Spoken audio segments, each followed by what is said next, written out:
Hi guys, quick update lang tayo dito sa ating mga trades or sa ating holdings. Dito pala tayo ngayon sa Singapore, attending Token 2049.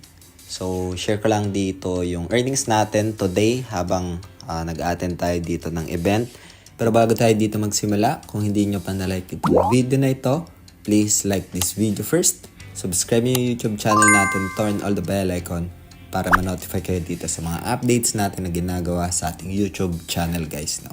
Itong event na to is for me ay mahalaga guys, no, kasi I'm always consider myself as a student. So sa mga speakers na nag-share ng kanilang experience, knowledge, and ideas is that I can have these insights, no, para ma-share ko din sa inyo.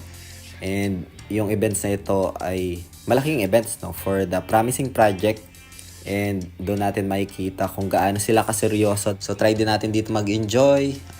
Sumali din ako dito sa mga games para makakuha ng merch at the same time to learn from the speakers na magkakaroon ng speech, no. So for now, andito tayo ngayon sa pinakabot nitong OKX. Ito yung ginagamit natin na application. Yung official link naman nito sa description ng video na ito para mapuntahan nyo.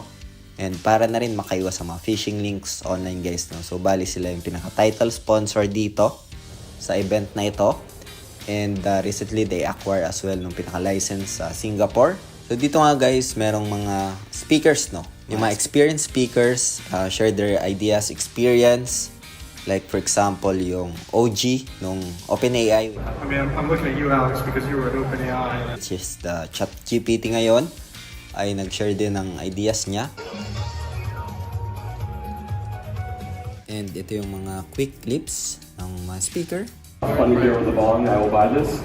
On the other hand, there are people who are like, okay, we've seen these guys in these discords, they understand DeFi, they understand what's going on broadly. You know, maybe there's something more here.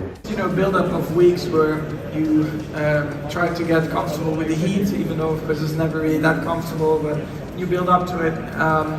You know, to have a bit of a tolerance, because you know you have to be in your fireproof suit, and yeah, it doesn't really breathe that well. To have an interface compatible with Web2.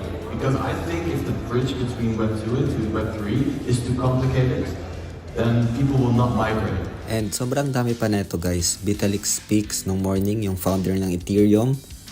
Different floors, merong mga topics or may mga to talk, may discussions. And maganda yung mga insights na na-share nila dito in terms of technology, experience, kanya-kanyang opinion, no? So, yun, I'll keep you posted pa dito guys sa mga susunod na video natin, other ideas I adapt or I learn from this event.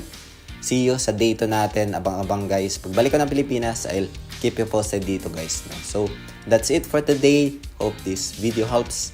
Ingat tayong lahat. Peace out. Bye for now.